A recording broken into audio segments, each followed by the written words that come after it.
Rei do meu coração, seja o monte que percorro, a fonte que eu bebo, és minha canção.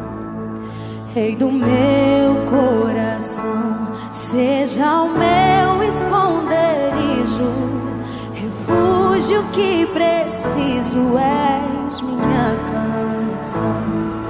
Tu és bom, bom, oh, tu és bom, bom, oh, tu és bom, bom, oh, tu és bom, bom, oh. Rei do meu coração, seja o vento em minhas velas, a âncora no mar, és minha canção. Rei do meu coração, seja o fogo em minhas veias, o eco dos meus dias, és minha canção. Rei do meu coração, seja o vento em minhas velas, a âncora no mar, és minha canção. Rei do meu coração, seja o fogo em minhas veias, o eco dos meus dias, és minha canção. E tu és bom, oh, oh, tu és bom, oh, oh, e tu és bom, oh, e tu és bom,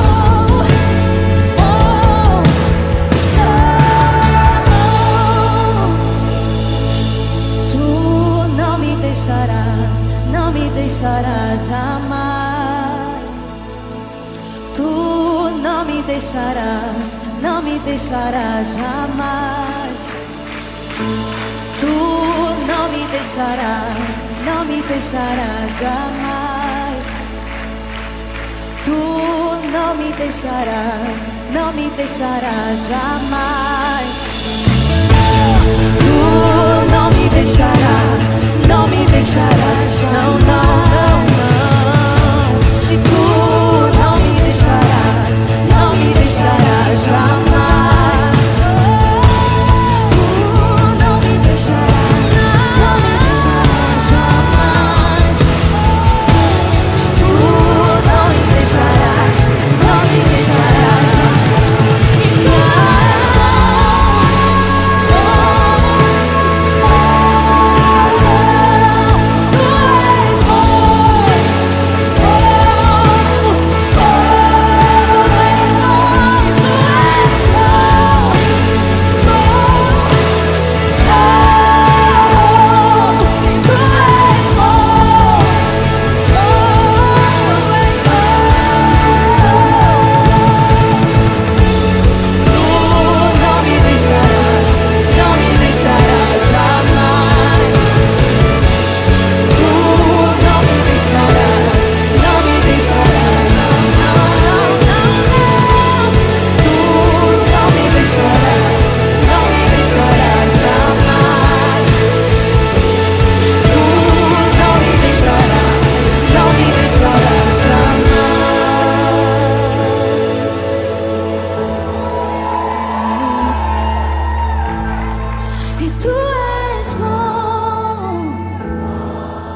Olá, meus irmãos, minhas irmãs, graça e paz da parte do nosso Senhor Jesus Cristo. Uma das boas coisas que nós temos como cristãos, como cristãs, é lembrar-nos que Deus está conosco. Conosco está, e esta é uma alegria que nós não podemos deixar de expressar. Por isso, ao nos reunirmos para cultuar a Deus, que nos lembremos dessa presença gostosa, que está conosco, que nos guarda, que nos protege, que nos anima a cantar mesmo em meio às vicissitudes da vida. A palavra difícil essa, né? Vicissitude, mas significa dificuldades, percalços, desafios, frustrações que às vezes nós experimentemos. Ajuntemo-nos para louvar a Deus, ajuntemo-nos para cultuar a Deus. Eu convido a vocês a, nesse instante, cantarmos o hino de número 319 do nosso hinário evangélico. Infelizmente, nós temos algumas limitações técnicas, mas eu quero convidar a vocês a ouvir esse piano que está ao fundo e cantarmos juntos o hino como se estivéssemos na nossa comunidade, na nossa congregação. Vamos cantar, pois, com entusiasmo.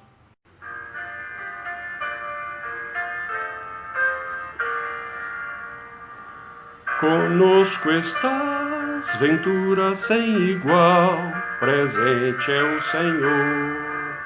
Em todo transe, apoio divinal, provém do seu amor. Perene fonte de alegria, de todo bem a garantia. Conosco estás, conosco estás. Conosco estás, a luz do teu olhar, ensina-me a viver, e o meu quinhão muito dócil aceitar, conforme o teu querer. Na curta vida em mundo instável, tu, ó Senhor, que és imutável, conosco estás, conosco estás. Conosco estás, só esta convicção minha alma satisfaz. Só em Jesus, meu débil coração, descansa em plena paz. E no meu lar já sem pecado, sempre direi ao Deus amado, conosco estás, conosco estás.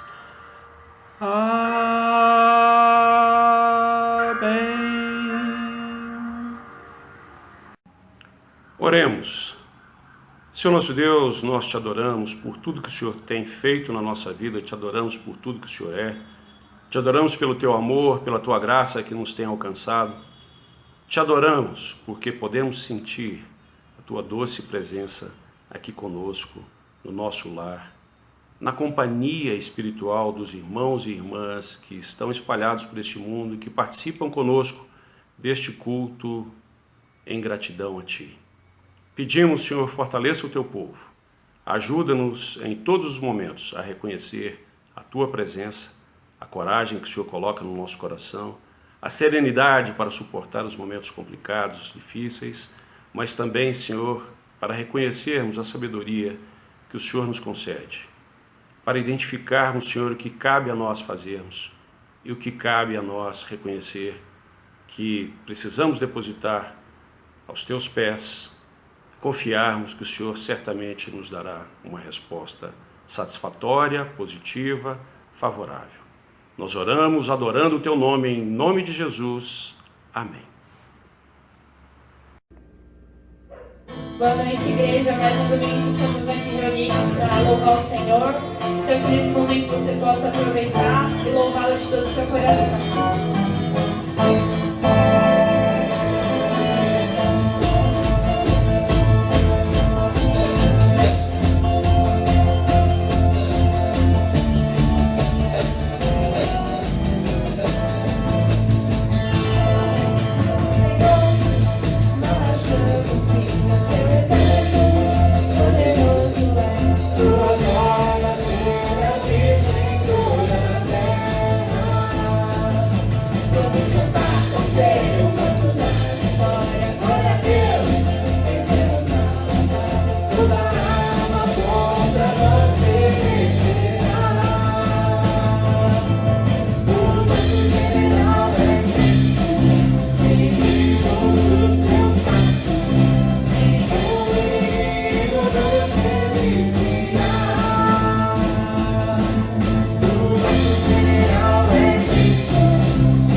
irmãos e as irmãs, nesse momento, consagrar os nossos dízimos e as nossas ofertas, que contribuem para a missão, que contribuem para que a nossa igreja possa honrar os seus compromissos no dia a dia. E nós temos esse privilégio, essa alegria. Vamos orar ao Senhor. Senhor, nós bendizemos o Teu nome e nos alegramos na Tua presença, porque o Senhor tem cuidado de nós. Te louvamos, Senhor, porque a grande maioria da nossa igreja, nossos filhos, seus filhos e filhas estão trabalhando, Pai. Nós te bendizemos por isso. E se tem alguém que está, nesse momento, vivendo lutas, dificuldades de emprego, que o Senhor possa abrir as portas, Pai. Abrir as portas dos céus e derramar sobre os teus filhos e filhas bênçãos sem medida. E aqueles irmãos e irmãs que são fiéis a Ti, Senhor, que têm separado seus dízimos, suas ofertas, têm depositado, têm enviado, ó Deus, à tesouraria da igreja. Nós te louvamos, Senhor, porque nós sabemos que a nossa fidelidade para contigo, Senhor, é muito importante. E é importante para a Tua missão. Toda oferta, todo dízimo é usado para o Teu serviço. É usado, Senhor, para o bem daqueles e daquelas que necessitam, Pai, também de ajuda. Que o Senhor possa estar abençoando rico e poderosamente os Teus filhos e filhas que nesta noite puderam ofertar. E aqueles que não puderam ofertar nesta semana. Que na semana seguinte o Senhor possa trazer, ó Deus, e dar a eles a oportunidade que eles possam trazer à Tua casa das ofertas e dos dízimos para serem consagrados a Ti. Obrigado, Senhor, por este momento e este privilégio que nós temos de nos alegrarmos na Tua presença, trazendo à Tua casa nossos dízimos e ofertas, em nome de Jesus. Amém.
e assim mesmo se deu. E como filho até a morte, morte de cruz, mas o nosso Deus, o nosso Pai, o exaltou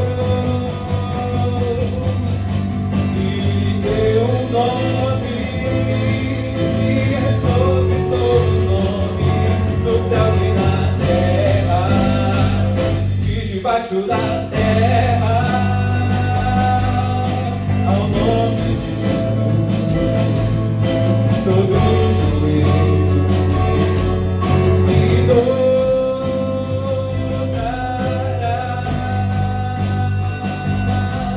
e toda língua confessará que Ele é o Senhor.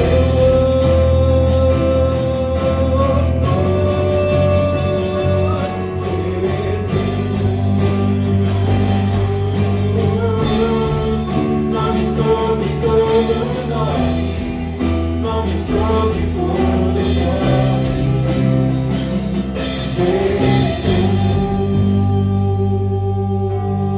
Jesus, nome sobre todo nome, nome sobre todo nome.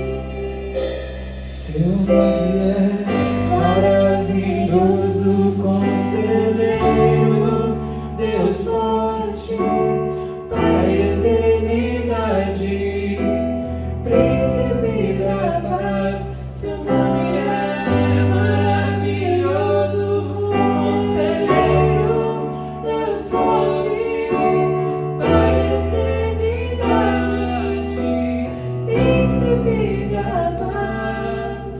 Jesus,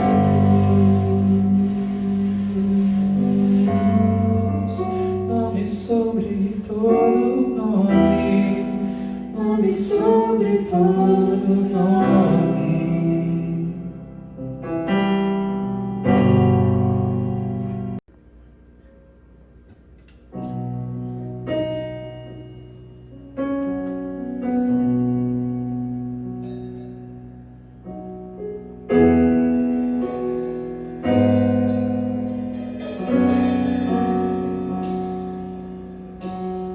No início eras a palavra,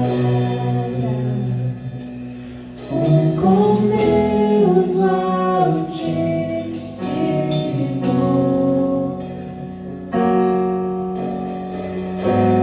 o mistério de tua glória, Cristo em ti se revelou. Ao conhecer esse nome ao conhecer esse nome o nome de Jesus, meu Filho. Ao conhecer esse nome maior que tudo Ele é.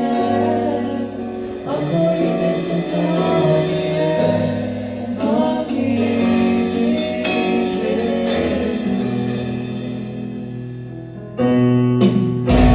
Deixou o céu para buscar, veio pra nos resgatar.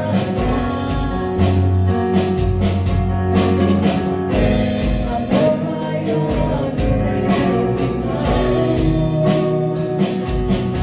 nada vai nos separar.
te adoram, proclamam tua glória, pois ressuscitaste vivo está. És invencível, inigualável, hoje pra sempre reinarás.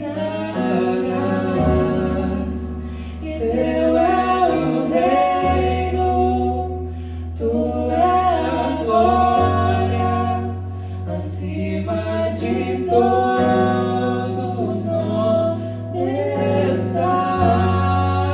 Poderoso esse nome és, poderoso esse nome és, o nome de Jesus, meu Rei. E poderoso esse nome é, mais forte que tudo é. Poderoso esse nome é, nome de Jesus. Que ao declarar essas palavras a gente possa crer com todo o coração de que o Senhor é poderoso. E Ele é poderoso para curar, para restaurar, para libertar. Esse é o nosso Deus. Ele é o Deus soberano, Ele é o Deus acima de todas as coisas. E que nessa semana você possa estender gratidão a Deus por tudo que Ele é. Porque Ele simplesmente é. E Ele é maravilhoso, e Ele é lindo, e Ele é cheio de bondade, de misericórdia, cheio de glória e majestade. Então que o seu coração possa ser grato pela vida que Ele te deu. Que você possa ser grato pela família, pelos amigos, pela saúde. Que você possa ser grato pelo cuidado de Deus, porque Ele cuida de nós todos os dias. Diante de todas as circunstâncias, Ele continua cuidando de nós, Ele continua sendo soberano sobre todas as coisas. Então, Senhor, nós estendemos gratidão a Ti nessa noite, porque o Senhor é bom, e o Senhor é o nosso Pai, o Senhor é o nosso amigo. Muito obrigada, Deus. Muito obrigada por quem Tu és. Muito obrigada, Jesus, pelo Teu amor. Vamos cantar mais uma vez A Morte Venceste, porque realmente Jesus Ele venceu a morte e Ele está sentado à direita do Pai. E porque Ele vive, nós também vivemos. Por conta do sacrifício dele, nós temos vida eterna, nós temos livre acesso ao Pai. Então cante com verdade essa música, crendo no seu coração que Jesus é aquele que venceu a morte, é aquele que é o Todo-Poderoso.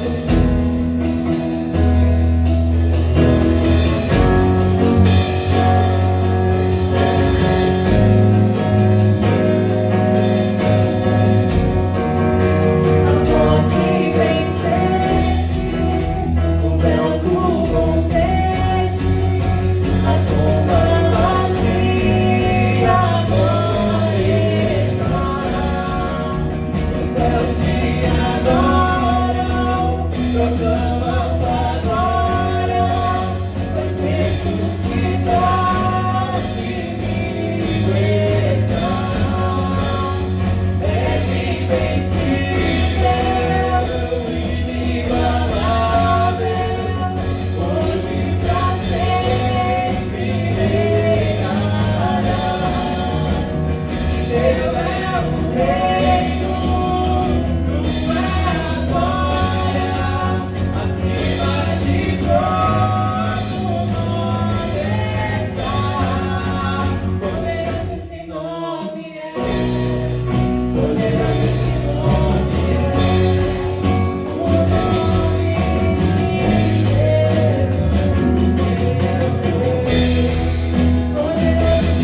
nossa meditação dessa noite, ela não está baseada numa leitura bíblica inicial, particular, mas nós faremos menção ao texto bíblico em vários momentos dessa nossa reflexão.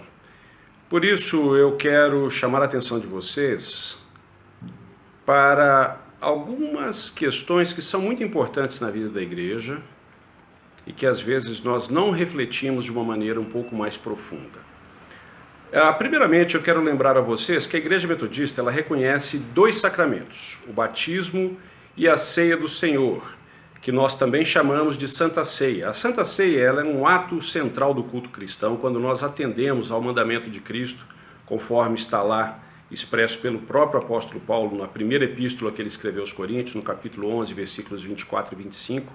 Ele recorda as palavras de Jesus Cristo que disse, fazei isto em memória de mim. Então, hoje eu quero refletir com vocês um pouco mais sobre o sentido, sobre o significado da Santa Ceia. Nesses dias de distanciamento social, nós estamos impedidos de nos encontrar na mesa do Senhor, mas não estamos impedidos de refletir sobre o seu significado e sua importância para nós como igreja. No metodismo, o culto coletivo, bem como a oração coletiva, são importantes. Por causa do confinamento, contudo, nós estamos privados das reuniões presenciais e principalmente desse momento em que recordamos a última refeição que Jesus fez com seus discípulos antes de ser crucificado. Na mesa do Senhor, nós proclamamos a sua paixão, nós proclamamos a sua morte e ressurreição, ao mesmo tempo em que experimentamos uma agradável antecipação do banquete celestial, com a responsabilidade de transmitirmos de uma geração de cristãos e cristãs para outra este dom que nos foi entregue. Há etapas ali envolvidas no nosso ritual, que não é pura e simplesmente um ritual, mas que se enche de significado para nós. Essas etapas elas são apresentadas como tomar, como agradecer, como partir, como compartilhar, junto com o reconhecimento da importância de repetir as palavras de Jesus. Por outro lado, não podemos dizer de maneira reducionista que a comunhão é apenas a partilha de uma refeição em comunidade. Há alguns temas teológicos que estão presentes na Santa Ceia e eu tomo de empréstimo uma reflexão empreendida pela Igreja Metodista no Reino Unido, pela Igreja Metodista Britânica, que são ações de graças, que é a Eucaristia, esses são os temas teológicos que estão ali apresentados, presentes na Santa Ceia. Nós temos também o tema da vida em união, que é a koinonia, que é o serviço. Nós temos preservação da memória, nós temos sacrifício, presença, a obra do Espírito Santo, também a antecipação, que é a escatologia, é um tema presente na Santa Ceia, missão e justiça, bem como devoção. A epístola que o apóstolo Paulo escreveu aos Coríntios, no capítulo 11, versículos 17 e 34, Paulo reprova a igreja em Corinto porque em alguns momentos a reunião se dava não para que os cristãos e cristãs fossem fortalecidos uns com os outros, porque ali naquelas reuniões, muitas vezes, eles acabavam mostrando o pior de cada um. E Paulo chega, inclusive, a dizer no versículo 34, que se alguém estivesse com fome, que comesse em casa. Ou seja, o culto com Santa Ceia não pode ser entendido apenas como uma boa oportunidade para se encher a barriga, como muitas vezes nós falamos. Aliás, atualmente nós nem colocamos muito pão e suco à disposição, mas ainda assim devemos recordar que se trata de um momento solene na vida da igreja. Estamos, assim, privados de muitas coisas nesses dias de pandemia. Não participamos do culto presencial e mesmo quando as igrejas puderem reabrir, muitas pessoas não poderão participar imediatamente dos cultos devido a circunstâncias pessoais, por fazerem parte de um grupo com maior risco de enfrentar complicações de saúde, ou até mesmo nessas situações que nós estamos mencionando, que elas sejam infectadas com o novo coronavírus. Mesmo a experiência dos cultos online evidenciou as disparidades que irmãos e irmãs têm em termos de acesso às mídias sociais, por exemplo. Afinal, nos cultos presenciais, todas as pessoas que desejavam e que desejam podiam entrar no templo e cultuar conosco. Nos cultos online, contudo, Muitas pessoas não têm um computador ou um aparelho de telefonia celular que permita fácil acesso à internet com boa qualidade de imagem e som para participar dos cultos, por exemplo. Em outros casos, é a própria limitação no uso dos aplicativos, por exemplo, que restringe a acessibilidade ao culto para algumas pessoas. Com isso, muitas pessoas associam a perda de conexão com irmãos e irmãs a também uma certa limitação na conexão com o próprio Deus, infelizmente. Fica evidente, assim, a importância do lugar, do sentido físico de nosso encontro com a comunidade, que é corpo de Cristo. Ainda que nos reasseguremos de que estamos em comunhão com Deus, sentimos em maior ou menor grau que estamos privados do toque, do abraço, do sabor e do aroma, dos salgadinhos e dos doces ao final do culto, ou mesmo do pão e do suco de uva da Santa Ceia. Estamos privados da experiência sensorial que a Santa Ceia presencial nos proporciona. No VI século a.C., o povo judeu foi levado cativo para a Babilônia em exílio. Sua dor é expressa no Salmo 137, que afirma que eles não conseguiam cantar, só eram capazes de lamentar. Seu lamento mostra determinação em manter-se fiel a Deus e a memória da relação mantida com o Criador. Em um dado momento, aquele lamento se transforma em palavras de raiva e de vingança, com as quais nos sentimos pouco à vontade. E nós encontramos isso lá, como eu falei para vocês, no Salmo 137, em que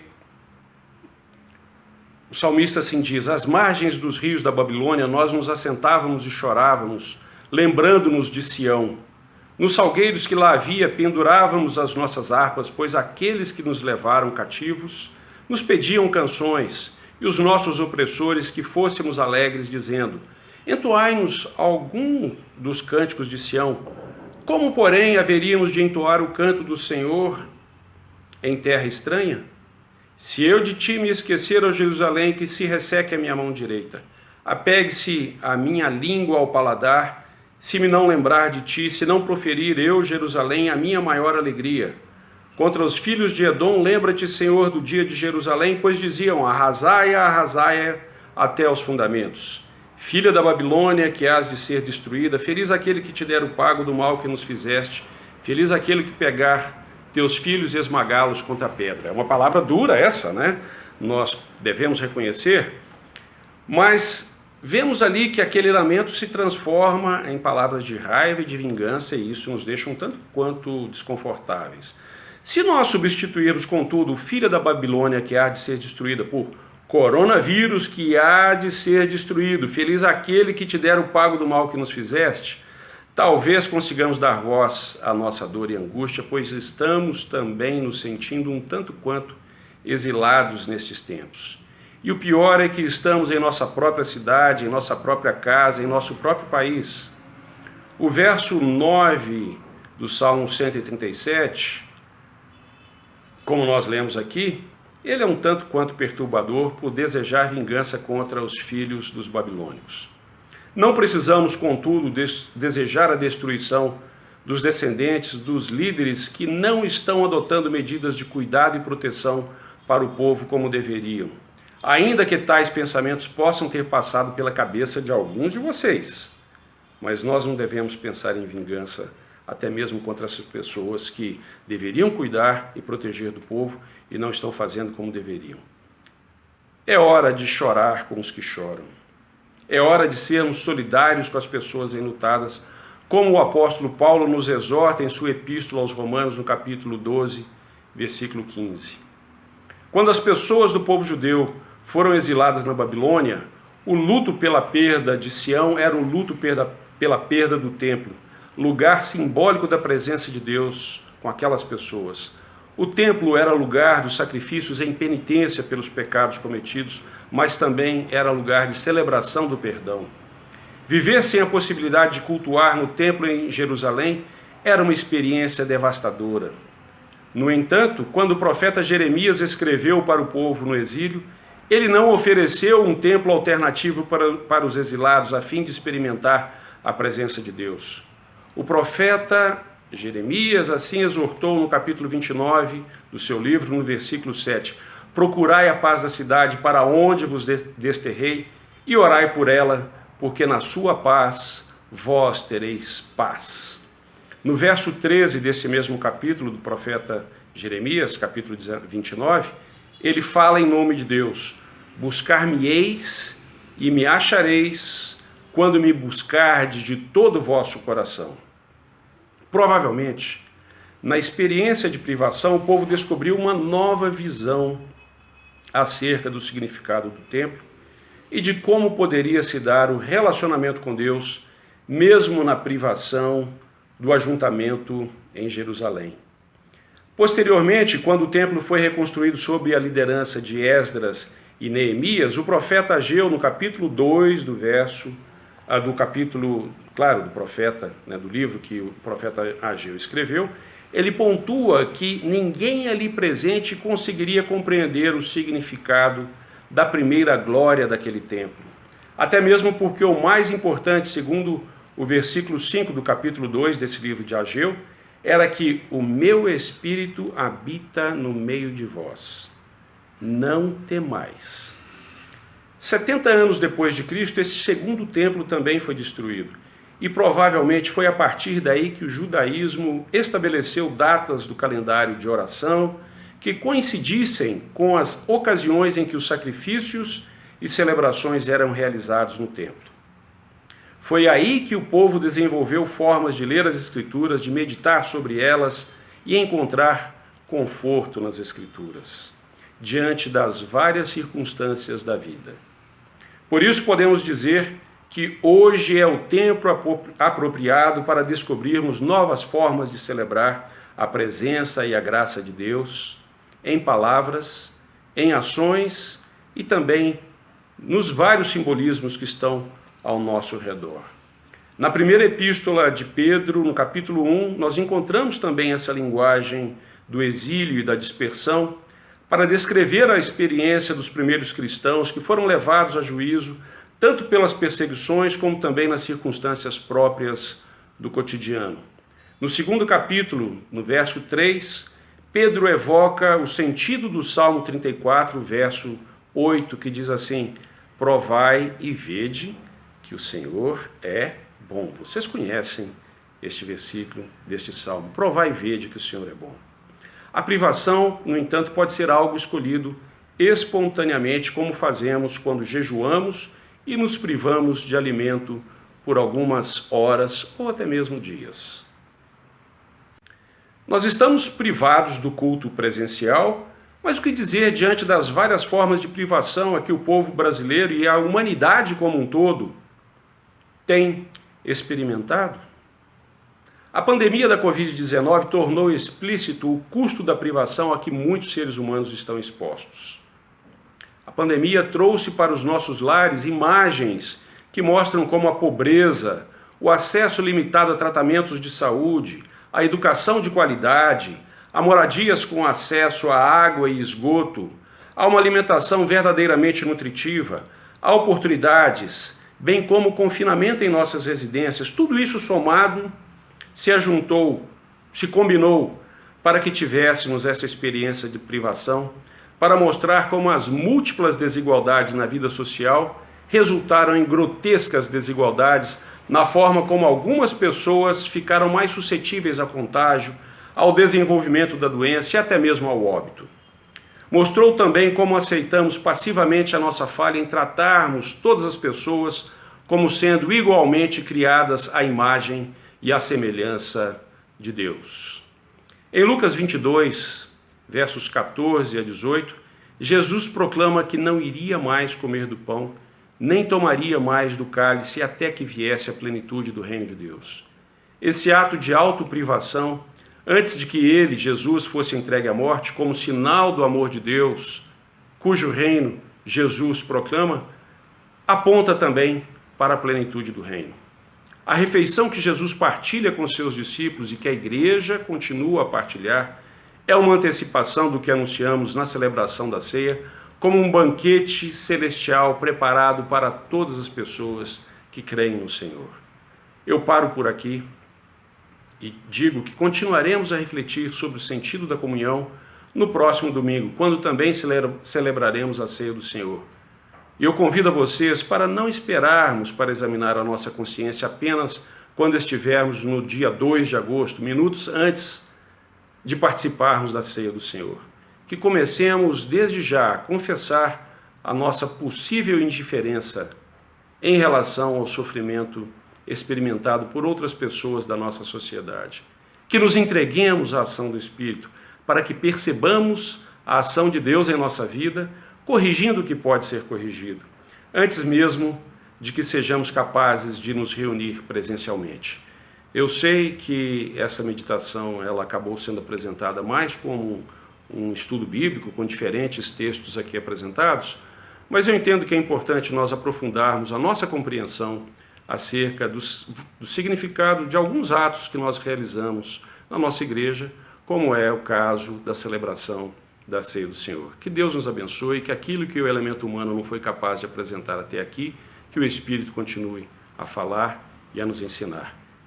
E continuaremos, como já disse, na próxima semana, a refletir sobre o sentido da ceia na vida da igreja em geral, na vida da igreja metodista em particular.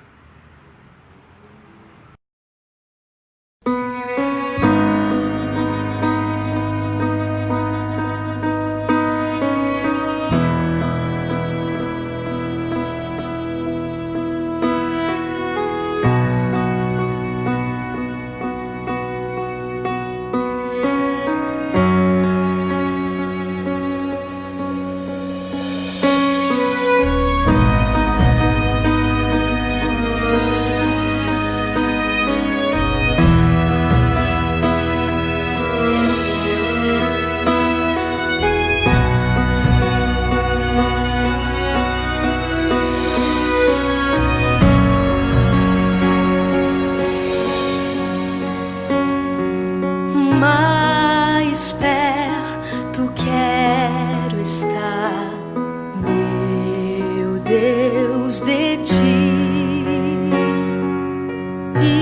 ainda que seja a dor que me una a ti.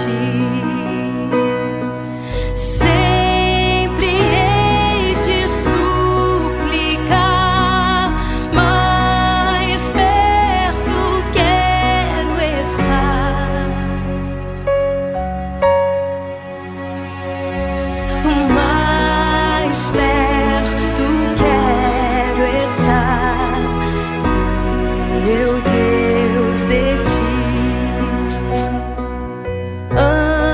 andando triste aqui na solidão, paz e descanso a mim, teus braços dão. Nas trevas vou sonhar, mais perto quero estar,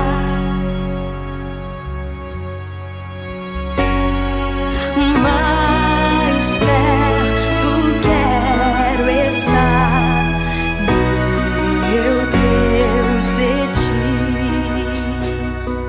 Minha alma cantará a ti, Senhor, e em Betel alçará padrão de amor. Eu sempre hei de rogar, mais perto quero estar,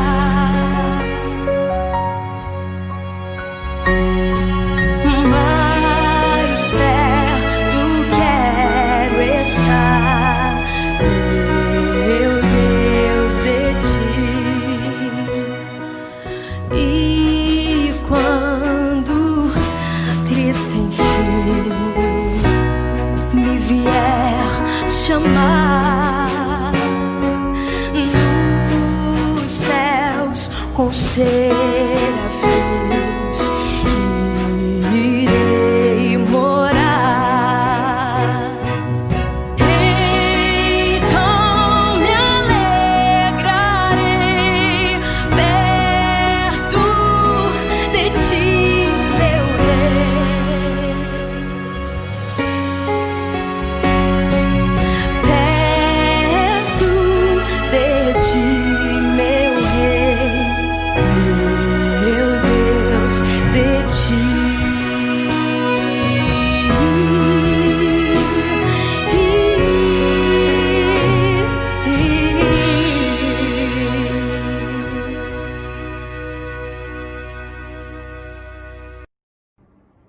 Façamos agora a oração de intercessão. Senhor, nós queremos nessa noite te interceder pelos teus filhos e filhas. Interceder por aqueles e aquelas que estão hospitalizados. Interceder por aqueles que estão vivendo momentos de enfermidade em seus lares. Interceder por aqueles e aquelas que estão desempregados. Ó Deus, tem misericórdia do nosso povo.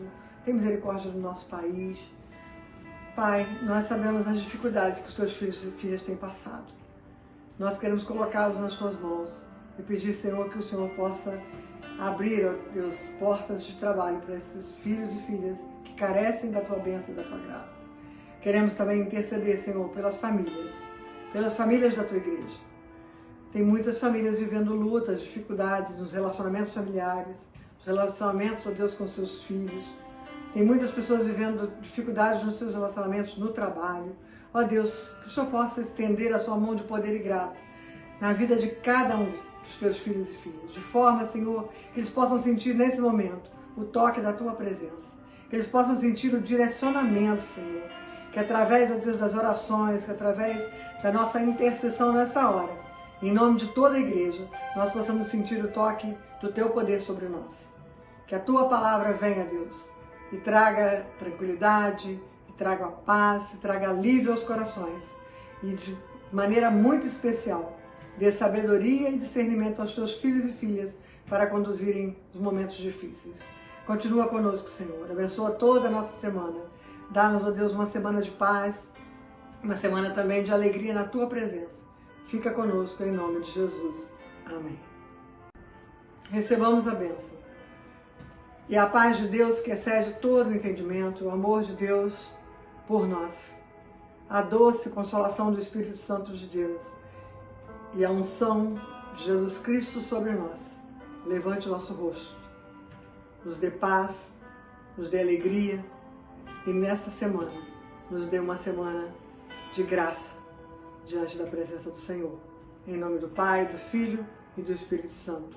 Amém.